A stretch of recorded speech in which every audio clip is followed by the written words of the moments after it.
अस्सलामु अलैकुम रहमतुल्लाहि व बरकातुहू। मैं हकीम मोहम्मद अब्दुल्ला बिन उमर। दोस्तों, अचानक से सर्दी शुरू हो चुकी और सर्दी के शुरू होते ही सर्दियों के मसाइल भी दरपेश आना शुरू हो गए। मैं तिब्बी वाले से बात कर रहा हूँ, जिनमें नज़ला, ज़ुकाम और अचानक से बुखार और सर दर्द, गले की सोजिश, इस तरह के अब हमारे पास मरीज़ आना शुरू हो चुके हैं। तो इसकी एहतियातें जो हमारे पास मरीज़ आए हमने उन्हें बता दी।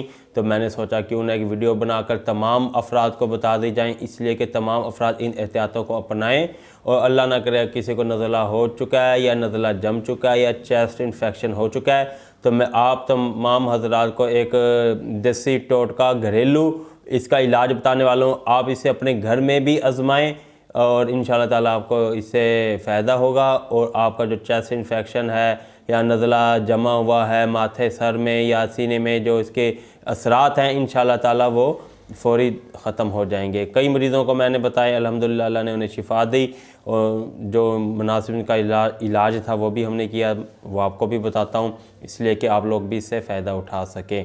गुजारिश करूँगा कि मेरे चैनल को फ़ौरी सब्सक्राइब कर दें और बेल आइकन को भी क्लिक कर दें, इसलिए कि मेरी तमाम वीडियो आपको मिलती रहें।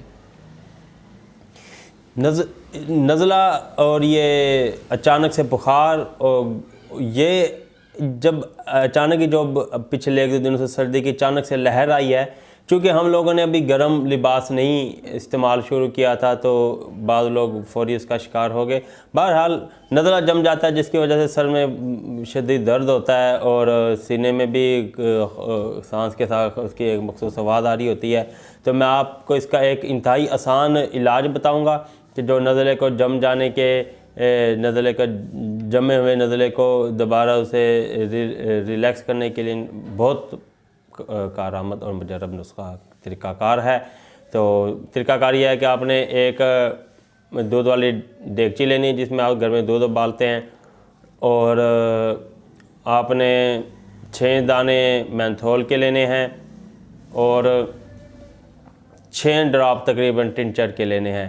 वो मेडिसन की शॉप से आपको टिंचर का ड्रॉपर मिलेगा, वो आपने अपने पास रख लेना है। और अब आपका तरीक़ाकार इसका इस्तेमाल का ये है कि आपने जो पानी की देगची है इसे अच्छी तरह उबाल लेना है, बॉयल करना है, इतना बॉयल करना है कि उसके अंदर भाप इकट्ठी हो जाए। उसके बावजूद आपने उसे बहुत ज़्यादा उबालना है कि उसके अंदर काफ़ी सारी भाप इकट्ठी हो जाए, उसका ढक्कन नहीं उतारना। जब आपको अंदाज़ा हो कि इसके अंदर काफ़ी सारी भाप इकट्ठी हो चुकी है तो आपने उसे चूल्हे से उतार लेना है और उस मरीज़ के पास ले जाना है जिसे नज़ले के जम जाने की शिकायत है। तो उसके ऊपर आपने यानी कि जाली वाला कपड़ा ना हो, लेकिन एक बारीक कपड़ा आपने दे देना है। अगर मौसम ज़्यादा सर्द है तो आप खेस या गर्म चादर भी उसके ऊपर दे सकते हैं। इस हालत में कि मरीज़ बैठा हुआ हो और उसके ऊपर वो चादर दी हुई हो, उसके सामने चादर के अंदर ही वो देगची रखने की जगह हो। और ये तरीक़ाकार है। या दूसरा तरीक़ाकार आप ये भी इख्तियार कर सकते हैं कि मरीज़ को चारपाई के किनारे पे बैठाकर या बेड के किनारे में बैठाएं और बेड के जो पाँव वाली जगह है जहाँ मरीज़ के पाँव आ रहे हैं उसके उस जगह आप देगची रखें और मरीज़ के ऊपर चादर दें इस तरह के वो चादर देगची के और मरीज़ और वो देगची चादर के अंदर छुप जाए। उसके बाद देगची का ढक्कन उतारते ही आप उसके अंदर 6 दाने मेंथोल के डाल दें और 6 ड्रॉप्स वो टिंचर के डाल दें। और उसके बाद मरीज़ को कहेंगे लंबे लंबे सांस लें, नाक से और मुंह से लंबे लंबे सांस खींचें, और जिस जगह सर में नज़ले की वजह से दर्द हो रहा है वो जगह भाप के ऊपर करें इंशाअल्लाह ताला।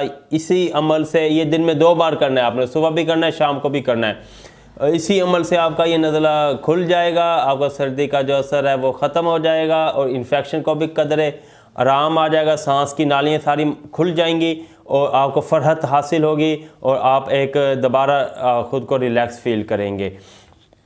लेकिन आपने ये एहतियात करनी है, भाप लेने के आपने उतनी देर के बाद दोबारा ठंडी जगह पे नहीं जाना जब तक आपका बॉडी टेम्परेचर रूम टेम्परेचर के इक्वल ना हो जाए। ऐसा ना हो कि आप गरम गरम फिर चादर से बाहर निकलें या उस कमरे में जिसमें आपने भाप लिया है आप कमरे से बाहर निकलें तो आप फिर किसी मसाइल का शिकार हो जाएं, वो फिर आप बहुत ज़्यादा शदीद बीमार होने का भी सामना कर सकते हो। क्योंकि ठंडा गर्म आपका जिस्म गर्म होगा, एक बार एकदम ठंडी हवा लगेगी तो इस तरह आप किसी ख़तरनाक मसाइल का भी शिकार हो सकते हैं। इसलिए इंतहाई एहतियात का मुज़ाहरा करना पड़ेगा। इसलिए ज़रा खूब एहतियात कीजिएगा। बाकी सर्दियों में गर्म चीज़ों का इस्तेमाल करें, बादाम, अखरोट, पिस्ता, काजू, इन चीज़ों का आप ज़्यादा ड्राई फ्रूट का इस्तेमाल करें। हमारे दवाखाने में भी एक नुस्खा तैयार किया जाता है जिसके अंदर बादाम, अखरोट, काजू, किशमिश, छोहारा और खोपरा और इसके अलावा ज़ाफ़रान और ज़ैतून और देसी घी और इसके अलावा इसमें शहद को इसके अंदर जम किया होता है। ये